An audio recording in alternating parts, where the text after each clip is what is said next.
Let's talk about Joe Biden. The drama continues. That's going to be fun. Senator Eric Schmitt is here. What do you do about Vice President Dome? All that and so much more coming up on I'm Right.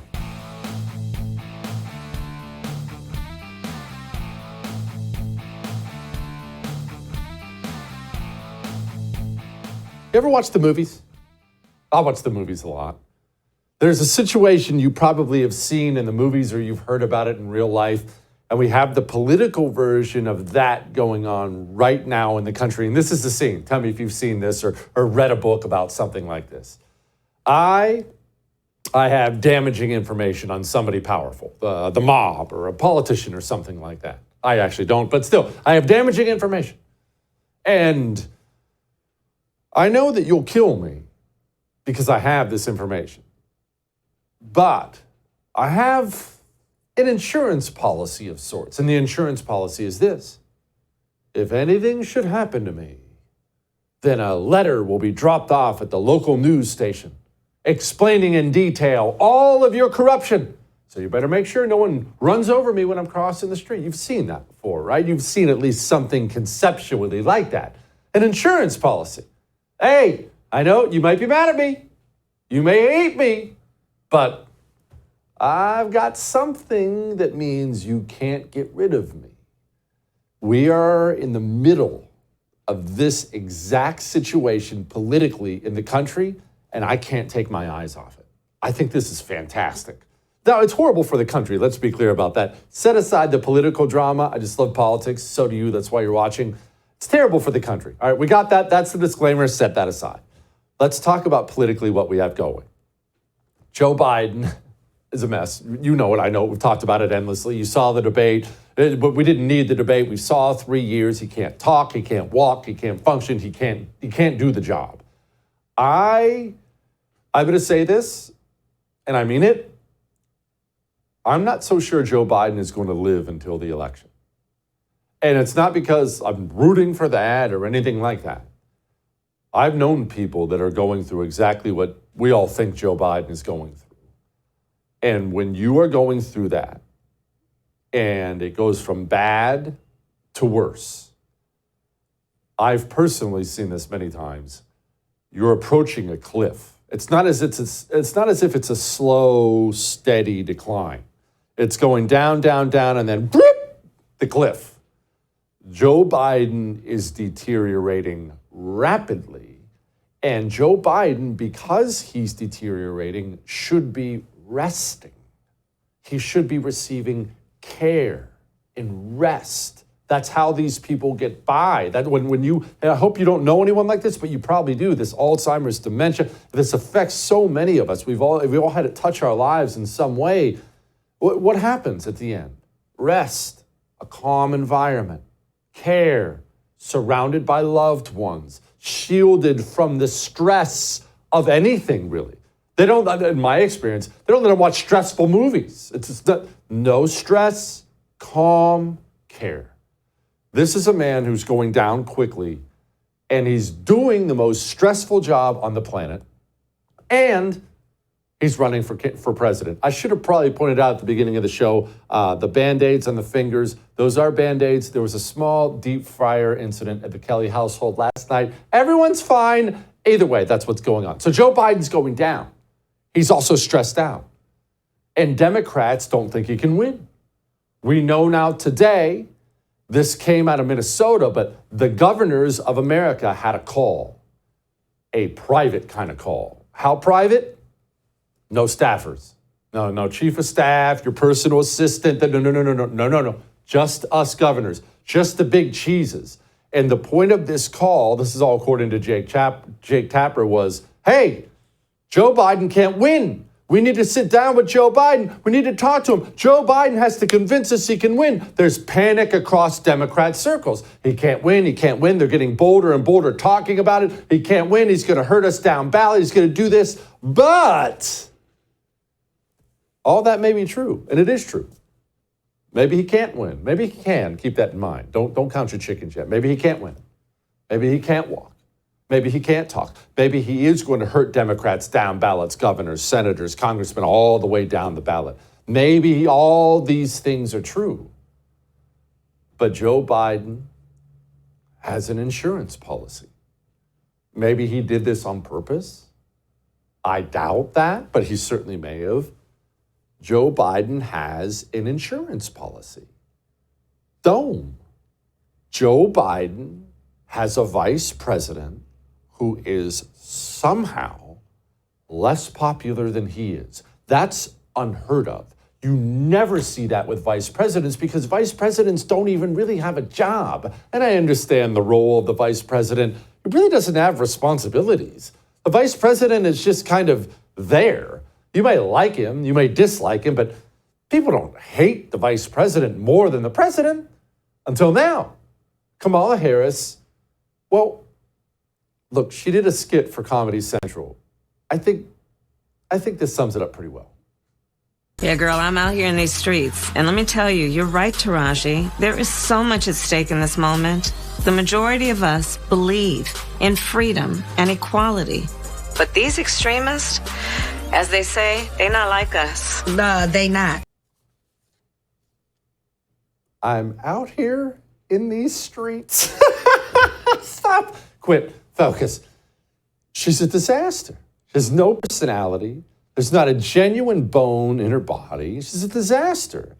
And you know what Joe Biden is telling donors about his campaign funds? He's telling them, hey, fine, you can get rid of me. All that money goes to Kamala.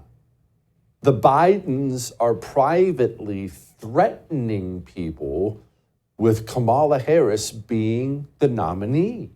She may be the ultimate insurance policy. And I don't know how this is going to go. Nobody knows how this is going to go. And of course, you have this ambitious undercurrent of Democrats, the next wannabe presidents. They're all waiting. They're all having to publicly be the good soldier. No, I love Joe. Of course, that's just to suck up to the current guy, but they're all dying for Jill Biden to toss him off a cliff or something like that. Gretchen Whitmer is one of those people. She was thought to be a leading candidate for the presidency last time around, but they crowded her out, didn't happen for her. And Gretchen Whitmer, she's been catching some heat recently because Gretchen Whitmer allegedly privately told people Joe Biden can't win Michigan. Well, you have to win Michigan pretty much if you want to be president of the United States of America. And look, you got Chris Wallace talking about her. If something happened, would a Democratic candidate who had won sweeping re-election as a Midwestern governor with an impressive record of bipartisan accomplishments be an attractive candidate for president? Sure, that sounds like a great description. That said, I am not running for president in 2024. They're just openly flirting with her now. And of course, now the Bidens get a smell of this, and they're apparently seriously going after Gretchen Whitmer behind the scenes. And see, this is a political drama that's playing out before our eyes, and no one knows how exactly it's going to go. Can the Bidens successfully calm the fears of all those governors? Can they snuff out any of these young and up-and-comers who want to take the seat of power? Doan, Gretchen Whitmer, all of them? I don't know. It's getting more and more difficult for them to silence dissent, though. We now have Democrats, elected Democrats, going on television. Here's Representative Michael Quigley, and here he is. But I think he has to be honest with himself. This is a decision he's going to have to make.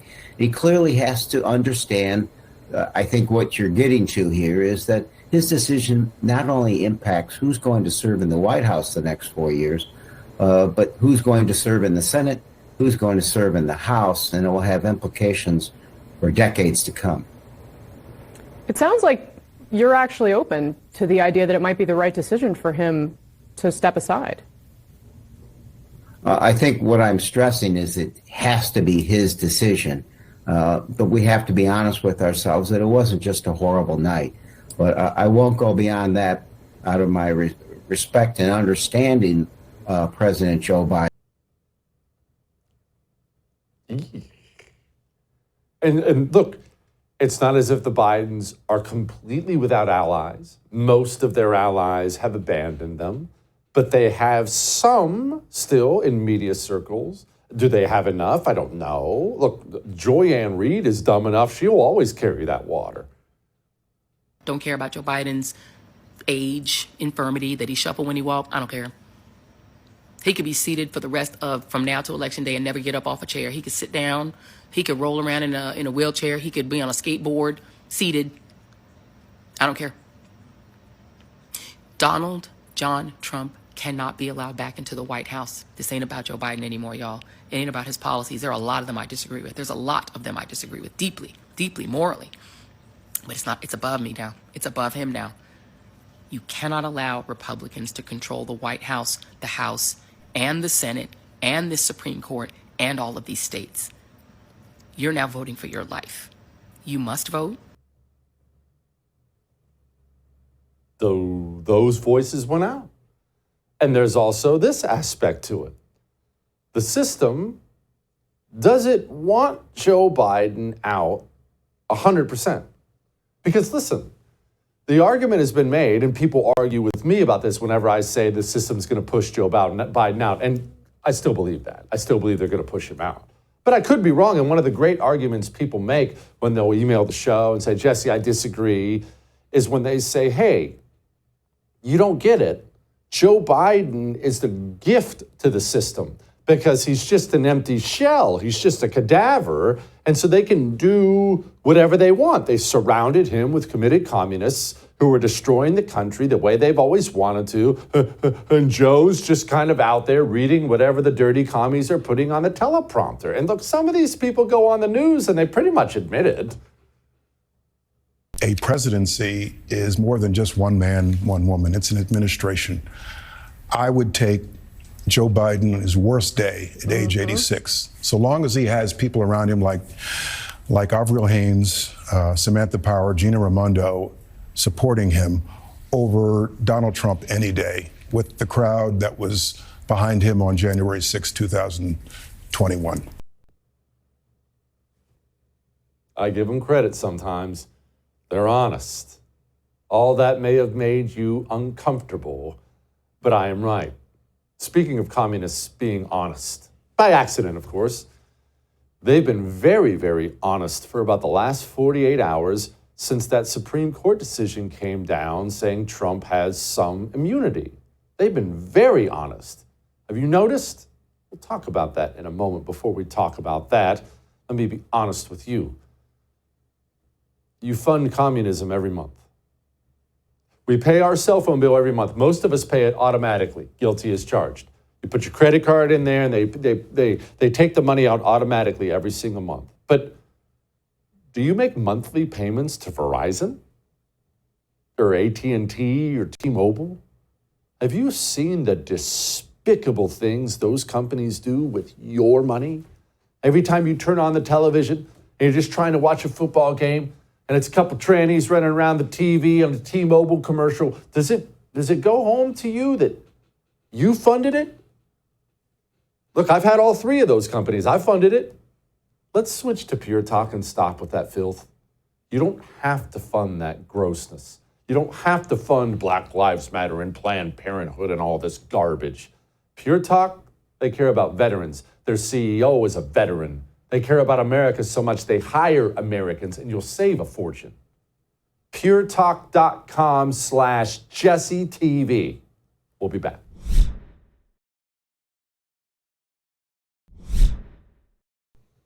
I ever tell you about what I would do with a bunch of money? I did this experiment once. So let me explain. This is going to come back to politics. Just stay with me.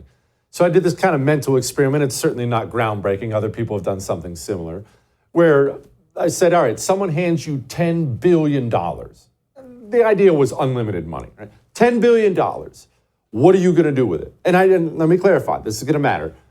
I'm not talking about the smart thing to do with it. Well, I'm going to invest a portion here and I'm going to pay off my home. No.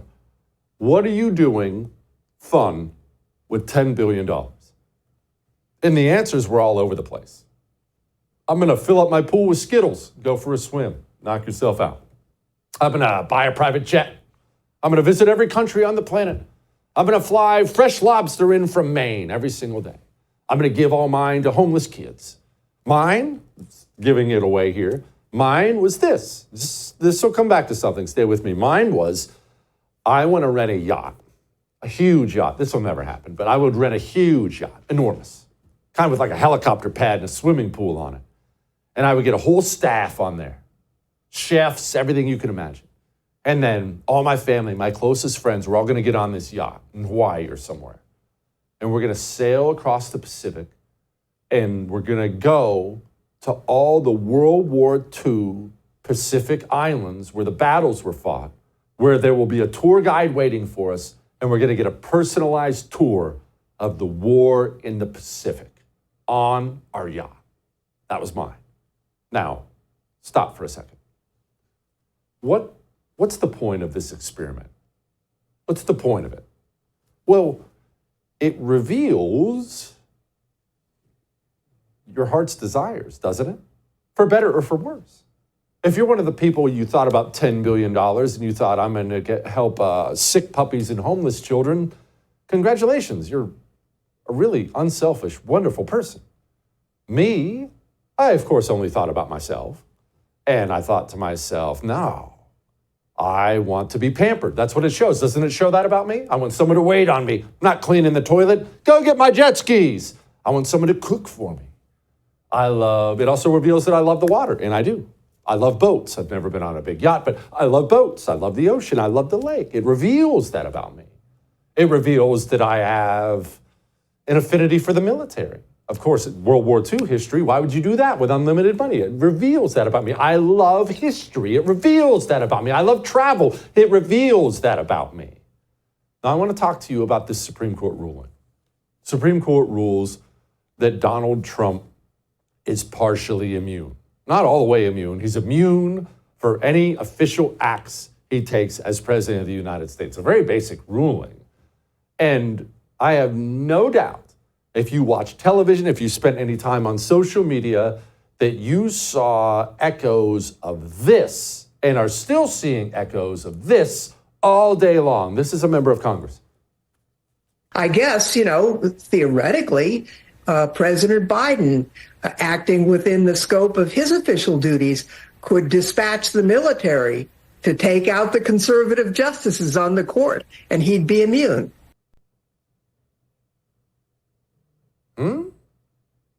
It was across the spectrum. Look, I could sit here for the next hour and play all of this for you. There's a Democrat on social media, Democrat after Democrat, talking about Joe Biden sending SEAL Team 6 to take out Trump. But isn't that interesting if you stop and really think about that? Why is that the first thing they thought about? I mean, if you were to hand me total immunity as president, which is not what he has, but if you were to hand me total immunity as president, I will tell you right off the bat, what are my instincts? Just like my $10 billion, what are my instincts there? My instincts are, well, I would fire almost every federal employee and I would eliminate pretty much every government agency, you name it. FBI, NSA, EPA, all of them gone, everyone fired immediately. If you gave me unlimited power and told me I could do whatever I wanted without consequence as president, that's what I would do. But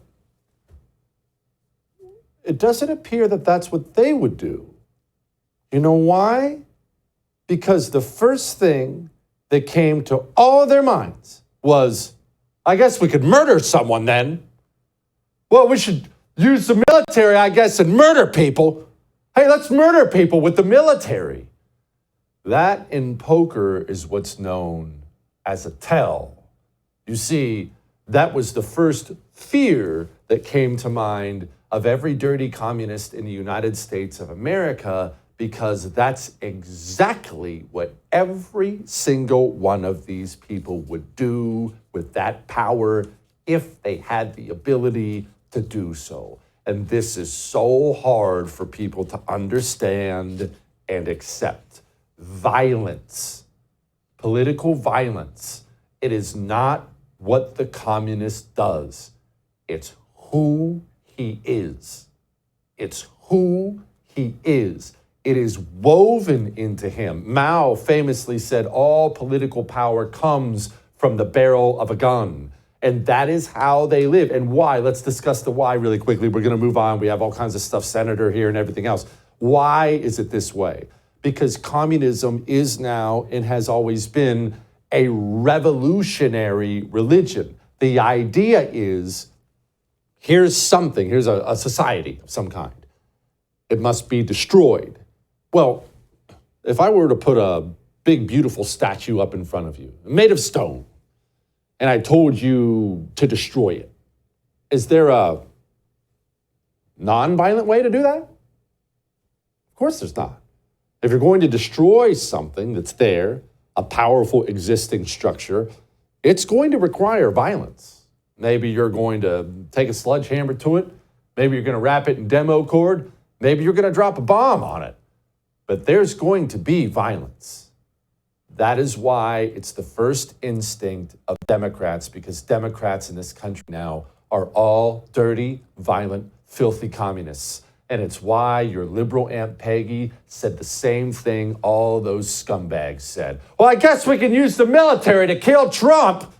It's the first thing that came to her mind because it's the first thing she'd do if she could. That also may have made you uncomfortable, but I am right. Now, you know what makes me uncomfortable is these dirty coffee companies. These coffee companies who violate our values all the time. It's one of the worst industries out there as far as one that suffers from communist infestation is really what it is. They're the worst. So you got to work. It takes effort to go out there and find one that shares your values. The best one is Blackout Coffee. Blackout Coffee doesn't just share our values, they promote our values. They promote our values. God, guns, America. These are not things they kind of whisper behind closed doors. They print it on their merchandise. Blackout Coffee brags about fighting for the things you and I care about. You want 20% off your first order? blackoutcoffee.com/Jesse. We'll be back.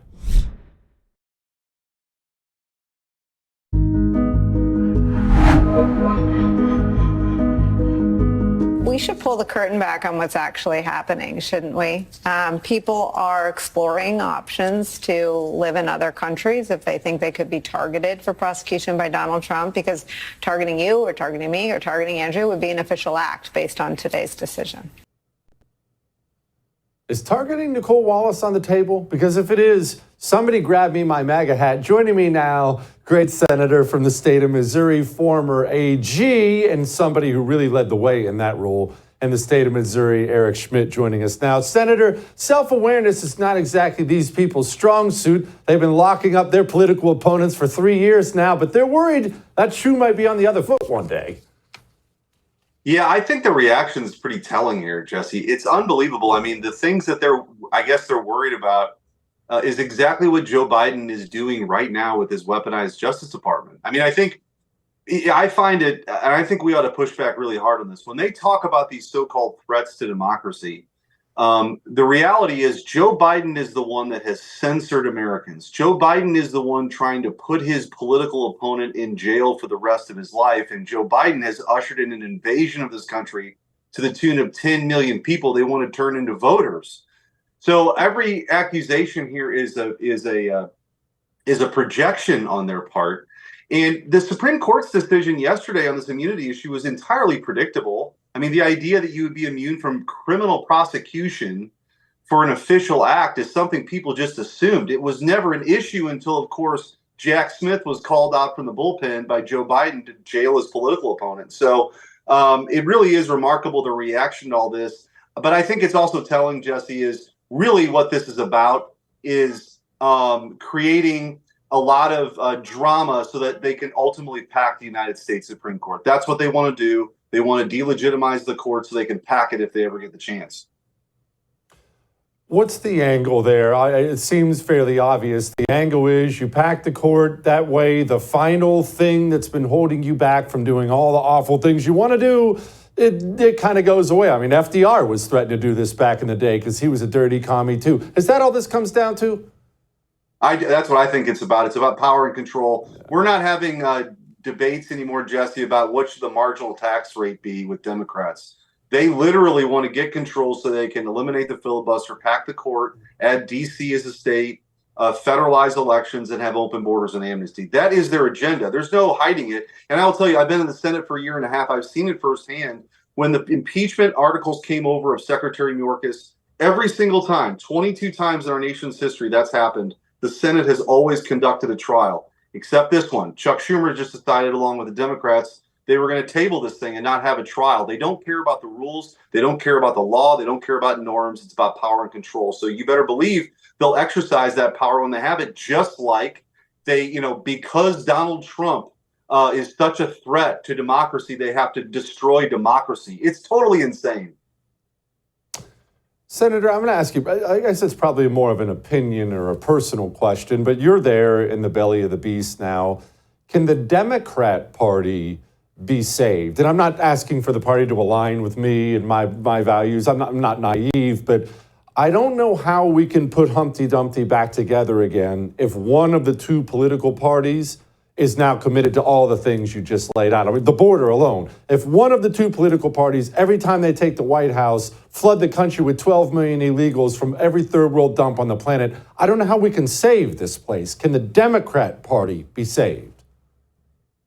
I sure hope so as an American. I'm a conservative, I'm a Republican, but as an American, I hope so. I mean, you'd like to have another functioning party that doesn't hate America and doesn't want to teach our kids that America is inherently evil and doesn't believe in a lot of the things that they believe in right now. I think it's going to take an election cycle or two, quite frankly, for them to get some electoral beatdowns before they kind of have a come to Jesus moment about what is working and what's not working.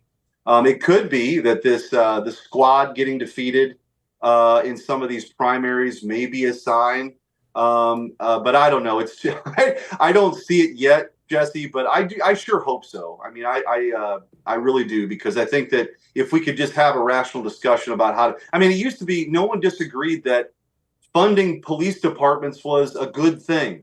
Like, we're actually debating that with the other side right now, right? Or this sort of child mutilation stuff. Nobody used to argue about that, but they've gotten, so far down the road here that I think it's going to take some electoral beatdowns, like I said. Yeah, I think so too. Senator, have you ever injured yourself while cooking? I ask because I have 2 Band-Aids on my finger. Me and my sons decided to deep fry last night for the first time, and as you can tell, it didn't go all that well. Have you ever hurt yourself in the kitchen? I've burned a finger or two, but I've not like thrown out a shoulder or sprained an ankle. But I think what the injury that you're referencing is perfectly normal. I wouldn't go overboard with this.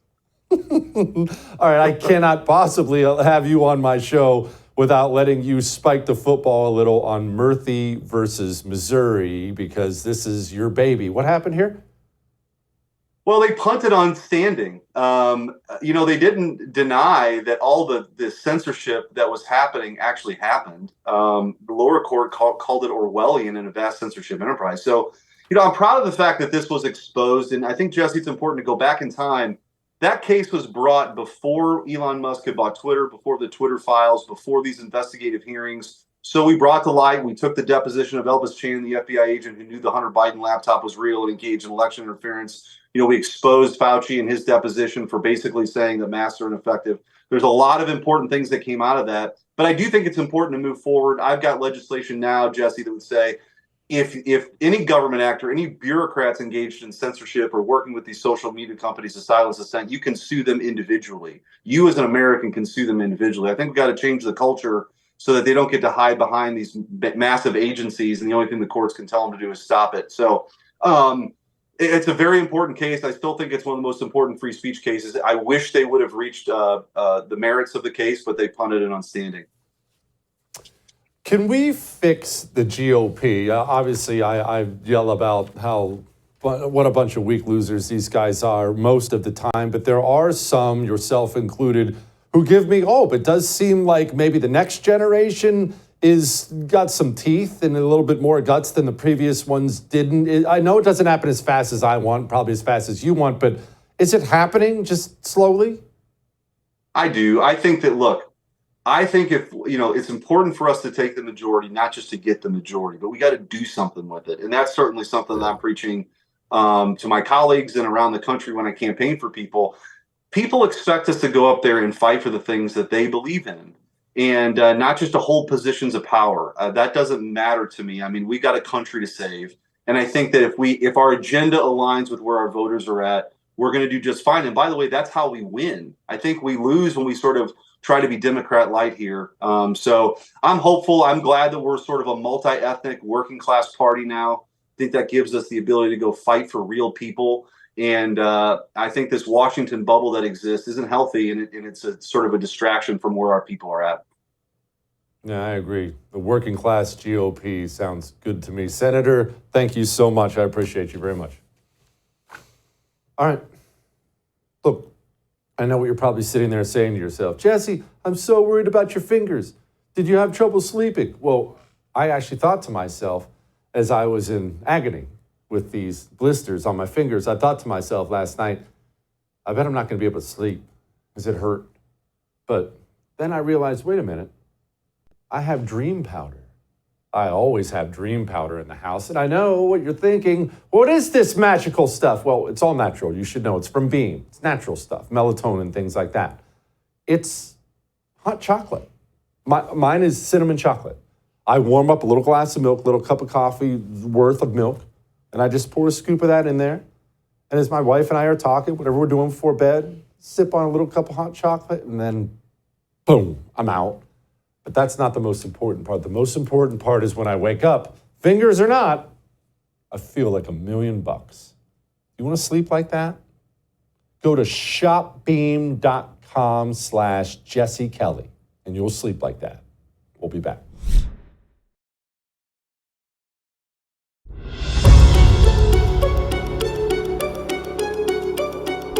One thing we're not considering for November, we talk about swing states all the time, is Michigan, Wisconsin, Pennsylvania. These are the states you really need. But does Joe Biden drop enough in the polls that maybe Trump wins a state or two that he really shouldn't? I don't know. I guess we're going to find out. I know that as we stand right now, Joe Biden is down in New Hampshire. What? So because he's down in a state he should win, surely Joe Biden is rushing over there to New Hampshire to do a couple campaign events and poop his pants on stage and then go back home, right? But no, they are sending one Gavin Newsom to New Hampshire. It's odd. Joining me now, one Julie Hamill. I love that she's an attorney with the California Policy Center, but I love more that she is on her school board, as we all should be. Julie, I would have sworn that slick-haired freak was the governor of California. What's he doing back east? That's a great question, and it's a great description, unfortunately. My sense of why they're trotting out Gavin Newsom right now is because he is a slick talker. He is talented at acting and selling stories. If anyone took a look at his actual record and what he has done to the state of California and to families like mine, they would run for the hills. But to me, this is all about image, selling a message. Joe Biden obviously is incapable of selling the Democrat message to anyone at this point. And so they need somebody out there who can get in front of cameras, talk to people, and sell a story. So that is what he's doing. Okay, Julie, before we go any further with that loser, tell us how it's been in California underneath his guidance. Well, someone put it in a very, I can't remember who said this, but they said California is such a beautiful state with so many natural resources. It has all of these things. You actually have to try to ruin California and to send people out in such mass that we ran out of U-Hauls at one point. Like, you could not get a U-Haul to leave California because so many people were leaving. And for me, before 2020, I knew that California politics were a little bit crazy, but I wasn't really involved. But then in 2020, it came for my family, and it really harmed my children who were very young at the time. I had a 5-year-old, a 3-year-old, and a 9-month-old when COVID started. And, they were kept out of school. I could not work. I could not earn an income. I was constantly trying to talk to my elected officials. No one would talk to me. No one would take my calls. I had my county supervisor had her animal control deputy respond to me. Yes, true story. But Gavin Newsom, he is the leader of our state. He put in place a state of emergency that he held on to for, I believe, over 3 years, well after there was no longer an emergency or a crisis. And when I first knew that all of these decisions that were harming my family were all politically motivated was when I tried to get my kids back into school.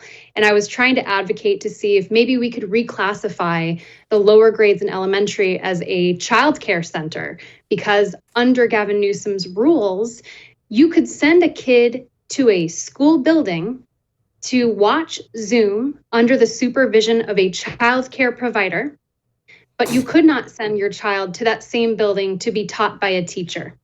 And the only difference between a childcare provider and a teacher is the union. There's no risk difference for COVID. It's union politics. Union politics drove that decision. And I knew at that moment, this is a man who cannot be trusted. He is not making decisions that are in the best interest of his constituents and people like me. He's laughing in our faces. He's going to the French Laundry. He's going to the NFL games. He went to the Super Bowl. He's not wearing a mask when my kids are being forcibly masked for 8 hours a day. That outdoor mask mandate went on through 2022.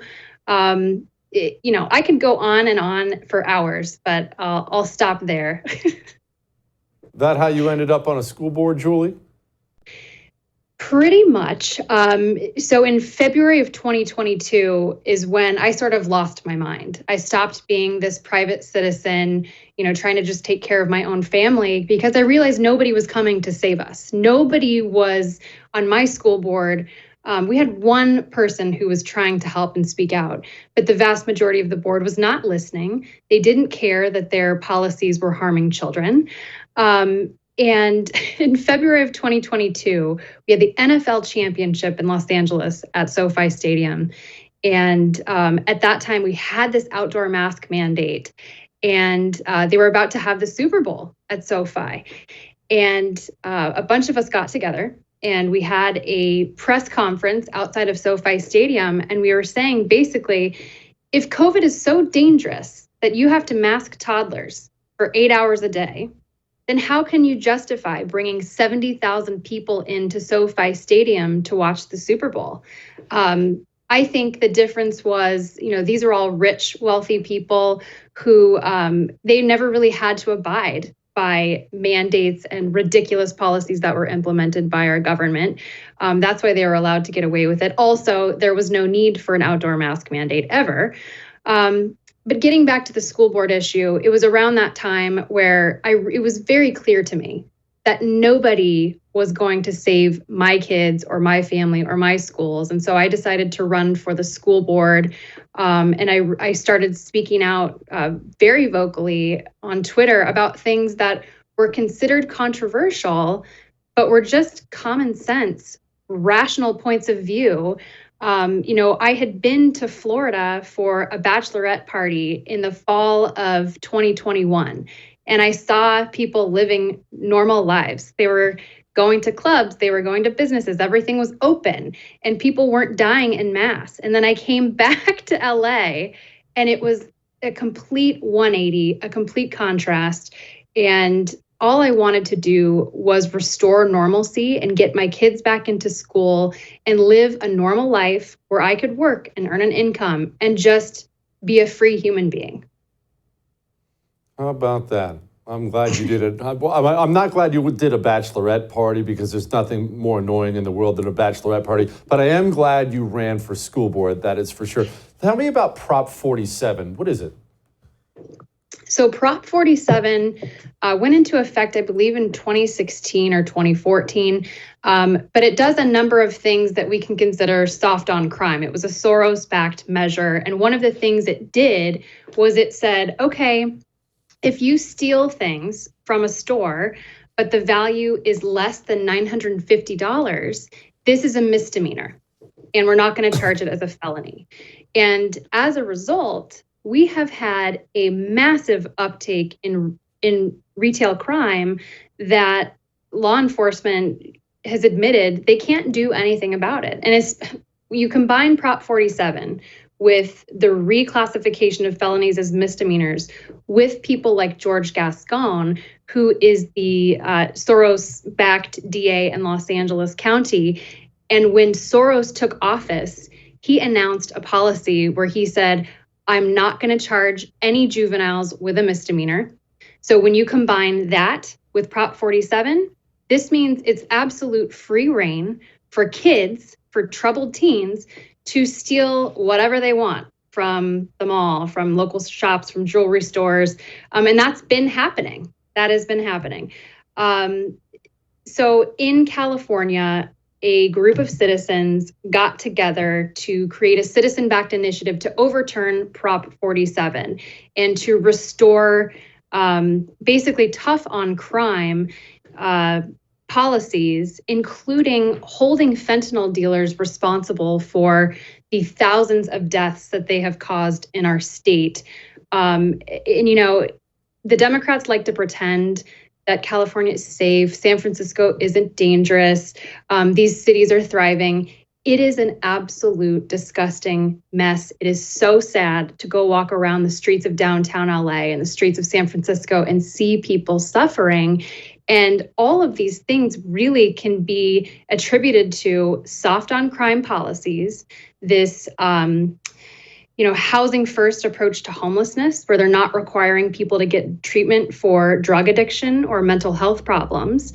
And this sort of end Prop 47 reform measure that the citizens had qualified for the ballot is going to address a lot of these issues. But as you may have heard, our governor, for a reason that I cannot understand and he has not articulated, has decided that he doesn't want this citizen reform of Prop 47. And so right now he is maneuvering with our state legislature to try and put something to compete with it on the ballot in November.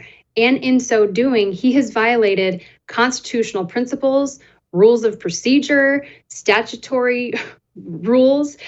He's sort of just discarding all of this process in order to get his way because he does not want the citizens to end Prop 47. No, that sounds just like that dirtball. Julie, appreciate you very much. You come back anytime. That was awesome. That was awesome. We're going to do Lighten the Mood. You ready to lighten the mood? Next.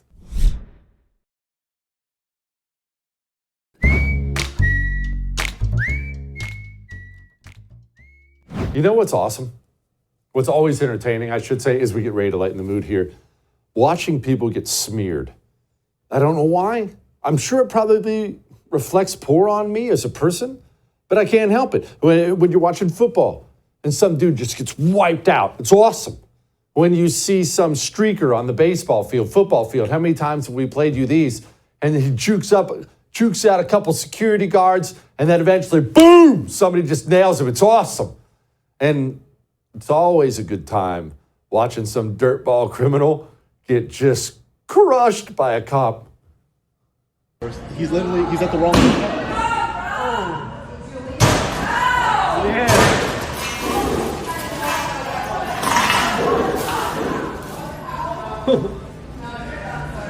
Man, he needs some hide on him. He's gonna stick on him, bro. He's gonna stick. Yeah, hide on him.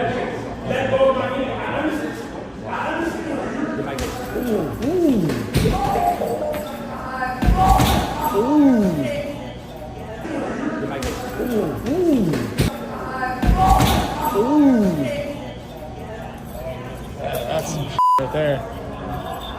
Stop. All right. Stop. All right. Forces use. All right.